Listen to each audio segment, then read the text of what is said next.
Mbak Siti.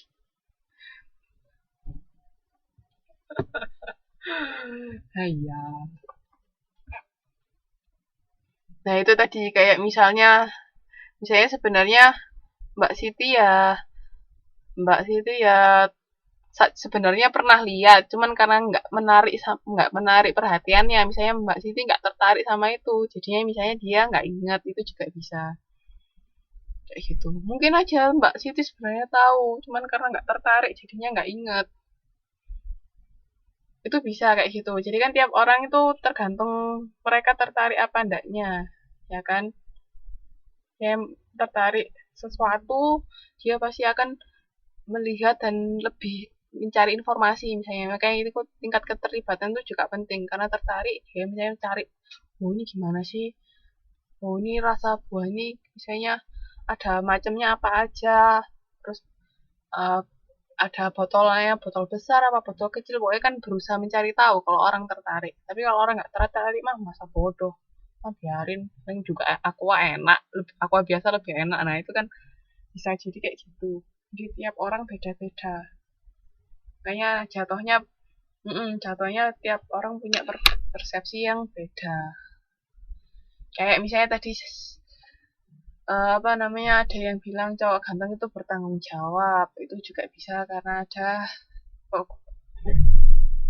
eh, peng- pengaruh sekitar itu juga bisa. Kayak kayak misalnya kita tadi ngeliat Aqua, misalnya pertama misalnya Mbak Siti nggak perhati ini ya, maksudnya yang cuek aja. Tapi karena ibunya atau saudaranya Mbak Siti tuh setiap hari ngomongin tentang Aqua rasa buah, jadinya kan tahu, jadinya oh memang ada rasa buah ya. Jadi kayak akhirnya masuk ke dalam memori kan. Jadi istilahnya juga ikut terlibat dalam penyampaian informasi tentang aqua rasa buah tadi.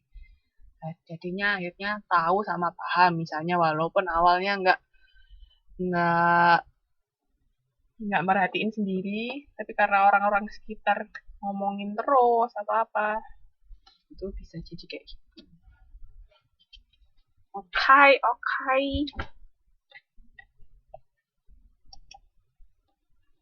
Jadi kepo. Itu benar. Jadi yang pakai kata-kata kepo itu. Waduh, hati-hati loh mas. Konsen sama mesinnya juga.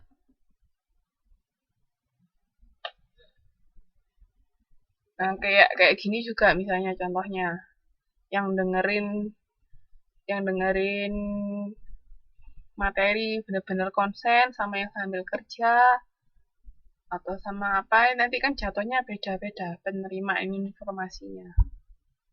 Ya toh? Coba deh misalnya besok diskusi. Coba Mbak-mbak satu ini yang hari ini datang coba besok diskusi tentang materi ini. Nanti kan pasti beda-beda tingkat pemahamannya sampai mana kayak begitu. Nah, ini exposure atau pembukaan informasi mengaktifkan organ sensor konsumen sehingga seluruh mekanisme proses informasi dimulai ya tadi. Melihat awal ada iklan aqua rasa buah. Terus karakteristik exposure, selektivitas.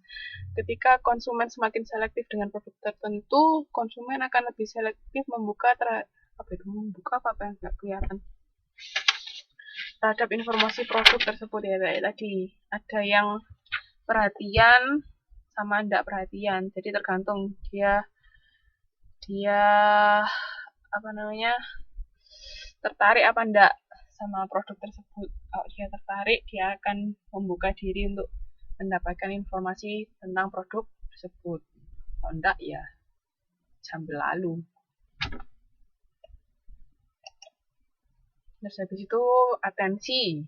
Jadi alokasi kapasitas kognitif atau kesadaran. Jadi kan kita sudah sadar misalnya terhadap objek atau tugas sehingga informasi secara sadar diproses kayak tadi. Kayak yang misalnya tertarik, dia otomatis akan sadar, oh ada produk baru, aku rasa buah. Kalau yang enggak, ya enggak. Hanya enggak akan terbuka. Maksudnya dia apa namanya informasinya tuh enggak akan terproses lebih lanjut. Nah, ini tahapan atensi itu ada preatensi, secara tidak sadar memindai lingkungan. Jadi secara nggak sadar itu melihat sesuatu. Kalau atensi itu sudah sadar terhadap rangsangan. Jadi sadar sesuatu sudah ada, kita tuh aware, tahu gitu. Begitu. Nah, kalau sensasi itu respon yang segera dan langsung dari alat panca indera terhadap stimuli yang sederhana. Kalau stimulus, tiap unit masukan yang diterima panca indera. Jadi ini kayak tahapan-tahapan ya. Kayak misalnya ini langsung dari panca indera, misalnya kayak kita merasakan aqua, rasa buah itu secara langsung kayak gimana. Gitu. Tadi kalau menurut saya enggak enak, mungkin enggak tahu Mbak Aya suka enggak, Mbak Aya pernah coba enggak aqua rasa buah itu?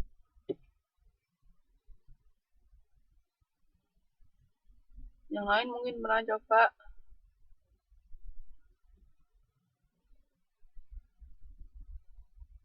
Belum. Suka? Mbak Aya suka enggak?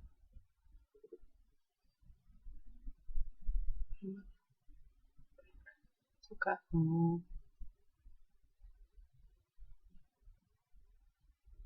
Rasa kacau kaki tiga. Iya, bisa lah.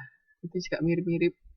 Kalau saya tuh mendingan sekalian kayak kayak modelnya Maison gitu loh. Itu maksudnya sekalian rasa air putihnya tuh nggak ada kalau menurut saya.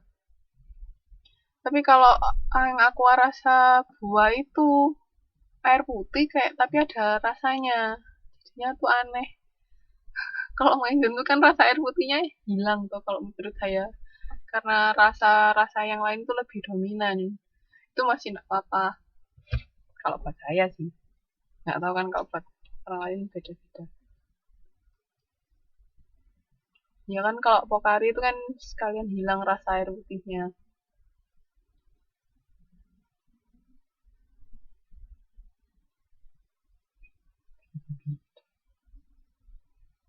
Iya kan nggak boleh sebenarnya kalau aqua misalnya disimpan lama terus kena panas juga tidak boleh. Oke, saya lanjutkan. Ini tingkatan sensasi ada ambang absolut, tingkat rendah di mana seseorang dapat mengalami sensasi. Iya, nggak boleh memang.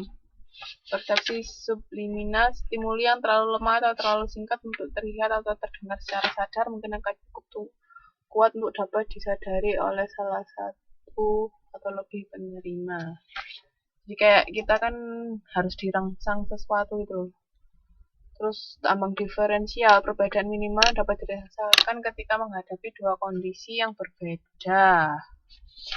Nah, ini ada rumusnya ini untuk perbedaan terkecil dari intensitas stimulus. Ini bisa dilihat ada contoh di halaman berapa? 2.31. Itu mencari JND itu tadi. Jadi perbedaan terkecil ya. Jadi ada intensitas stimulus awal sebelum ada perubahan dikalikan konstanta yang menggambarkan proporsi jumlah perubahan dalam stimulus. Jadi ini K akan berbeda antara panca indera. Jadi kayak misalnya produknya ada beras rojo lele.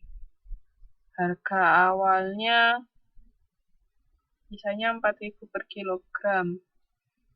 Terus perubahan harganya itu kan K-nya 10%. Jadi kan dikalikan 10 harga akhir segitu. Terus itu Pizza Hut juga kayak gitu. Nah, ini berapa persen harga beras dan pizza harus diturunkan sehingga konsumen merasakan bahwa kedua produk tersebut harganya lebih murah. Nah, jadi awal sama setelah ada perubahan, misalnya ada diskon atau apa, itu akan merubah persepsi seseorang. Makanya kan kalau misalnya